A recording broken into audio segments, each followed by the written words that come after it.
Cumprimento a todos que tiverem acesso a esse vídeo com a santa paz de Jesus Cristo. No capítulo 18, temos a narrativa da instituição feita por nosso Deus dos cargos eclesiásticos, sendo que o de maior relevância era ocupado por Moisés, até porque todos os cargos originaram-se dele. O povo trazia suas questões para serem julgadas por Moisés, que, assentado em sua cadeira, falava o que era mandado por Deus, e somente o que era mandado por Deus.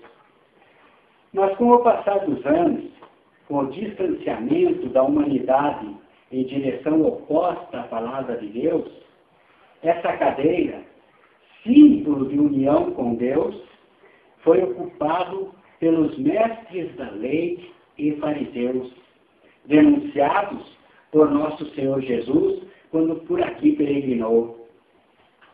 Hoje, essa mesma cadeira, presente em todas as congregações, é ocupada, em sua grande maioria, por empresários do mundo gospel. Então, segundo os ensinamentos que receberam, ensinam, formando uma geração corrupta, interesseira e infiel ao Senhor nosso Deus.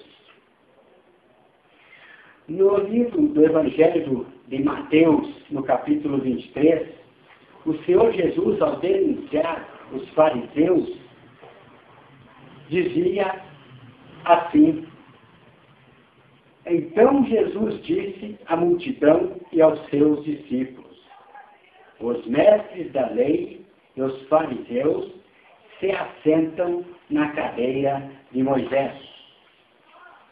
Obedeçam-lhes e façam tudo o que eles dizem, mas não façam o que eles fazem, pois não praticam o que pregam. Não praticam o que pregam. Usam muito, por exemplo, o Salmo 133.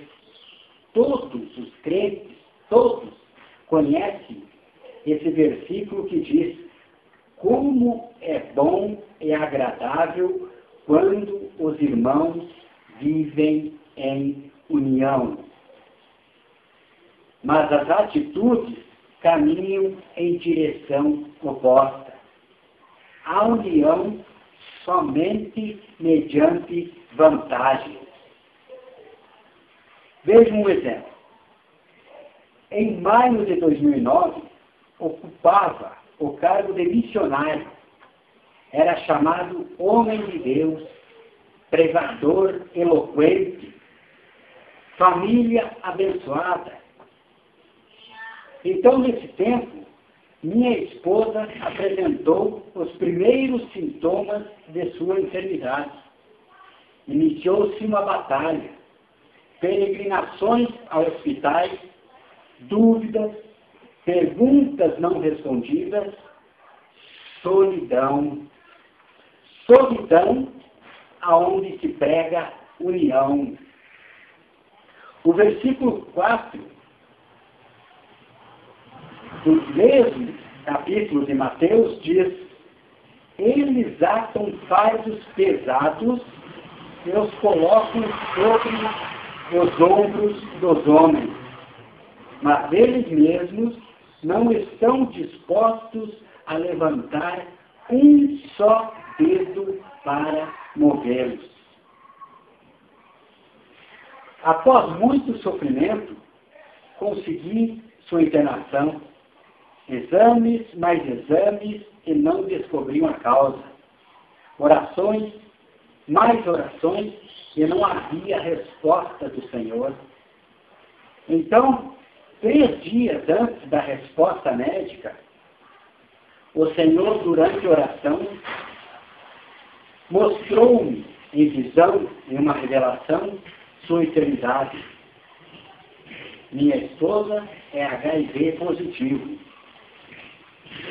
Quando os médicos trouxeram a notícia, aconselharam acompanhamento psicológico. Pediram-me para realizar exames próprios e também nas crianças. Respondi somente assim: doutor, sou crente. Creio em Jesus e somente Ele poderá determinar o resultado de tudo isso. Foram dias difíceis, solitários.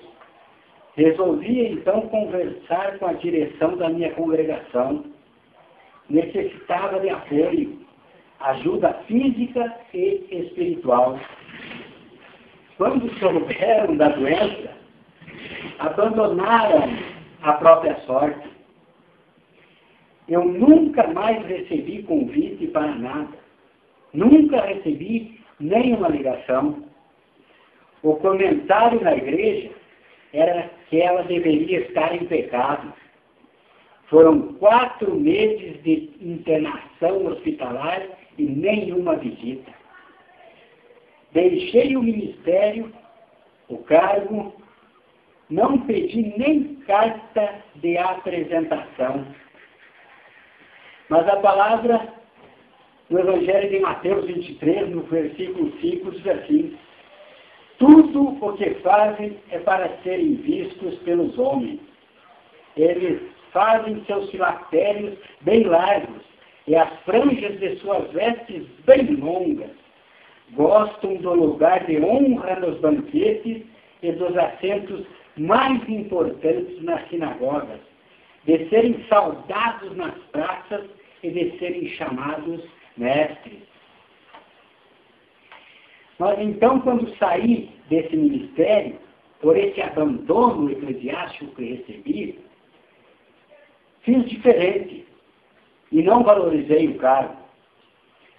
Fui para outro ministério e, por falta de documentação, fui recebido como presbítero. Aceitei de coração aberto, pois a sede para pregar a palavra de Jesus era insuportável para mim.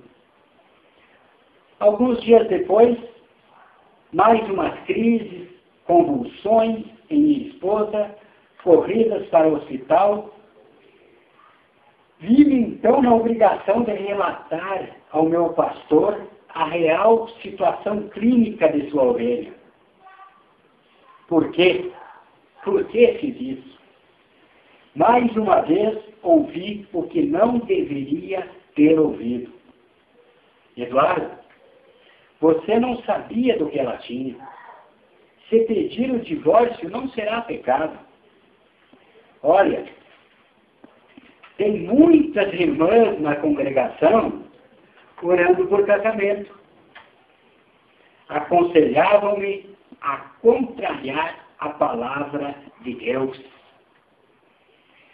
No versículo 13 diz: ai de vocês, mestres da lei e fariseus hipócritas. Vocês fecham o reino dos céus diante dos homens. Vocês mesmos não entram, nem deixam entrar aqueles que gostariam de fazê-lo. Recebi também conselho para tomar cuidado, usar preservativos. Bom, pensei, isso de repente está certo. Mas o Senhor, o meu Jesus, perguntou-me com todas as letras: já não te livrei antes? Nunca mais pensei no assunto. E toda vez que faço o exame, é negativo. Mesmo tendo vida conjugal efetiva normal. No versículo 23, diz assim: ai de vocês, mestres da lei e fariseus hipócritas, vocês limpam